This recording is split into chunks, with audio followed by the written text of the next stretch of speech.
December 14th, 2012, Newtown, Connecticut. Students and staff at Sandy Hook Elementary School went about their day as if it were normal. At approximately 9:35 a.m., a deranged 20-year-old entered the school and began shooting his .22 caliber bolt-action rifle. This mass shooting claimed the lives of 20 6 to 7-year-olds, as well as 6 staff members. According to abcnews.com, this is the third largest, deadliest shooting on U.S. soil. Today we are going to look at how we can prevent mass shootings with armed security guards, introducing ways to screen for guns, aka gun control, and how to be vigilant and know the signs of mentally disturbed people. By examining the ways of how we ourselves can protect our loved ones, family, and friends, we can hopefully put an end to the mass shootings in the United States.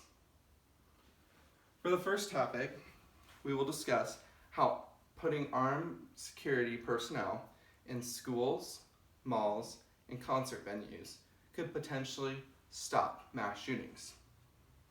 Schools have already utilized armed security guards for several decades. Recently, in Parkland, Florida, a mass shooting occurred where an armed security guard was on campus, but approximately 20 seconds after the shots were fired, did not enter the building. CNN reported that this seasoned deputy with the sheriff's office was on campus because of reports of this specific student having threats against the school. In this case, the armed security personnel did not change the outcome. But let's look at a different situation that possibly could have been changed. This one hits a little bit closer to home. December 2007, West Road Shopping Mall, Omaha, Nebraska. A 19-year-old enters the Von Maur store and kills 8 people. This was the deadliest attack on Nebraskans since the 1958 Charles Starkweather murder spree. This situation could have potentially been avoided if an armed security guard was in the presence of the mall or the Von Maur store. The second point is gun control. Chicago lawmakers created tough rules and laws surrounding guns beginning in 2015. According to the Chicago Tribune, the number of homicides rose to 826 in 2016, but then decreased to 744 in 2017.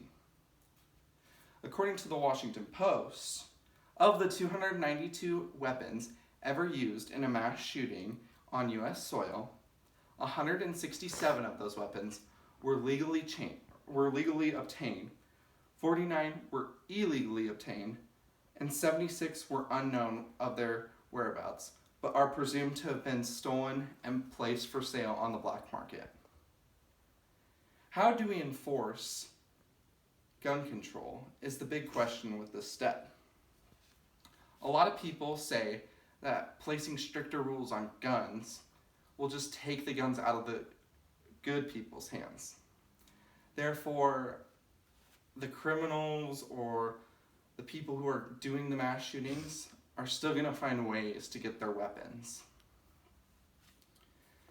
This is a challenge that has been faced with United States lawmakers, and thus the reason why we have not seen any kind of gun control come into play because of these stipulations surrounding it.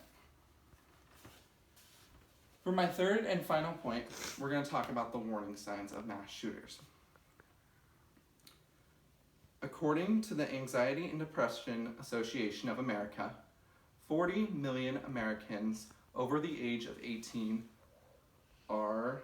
suffer from depression each year.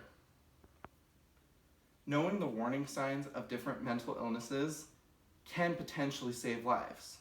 Of course, depression is not the only thing that people suffer from when they when they begin to have mass shootings. They suffer from a range of different mental illnesses, so it's important to understand different signs that could potentially be warning flags for these. According to the New York Daily News, there are several signs to a mass shooter. Loners, or socially awkward people, is one type of red flag. People who are bullied or made fun of is another. Different mental illnesses, such as depression, could be warning signs, but are not always the case.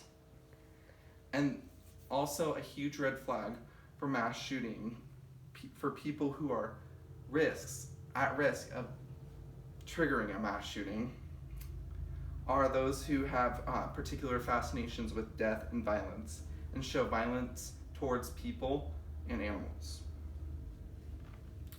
In conclusion, all of these ideas are a great start to combating a serious issue that Americans face every day when they enter a public space with lots of people.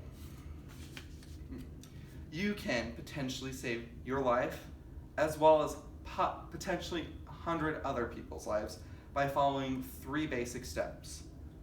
1, be aware and vigilant.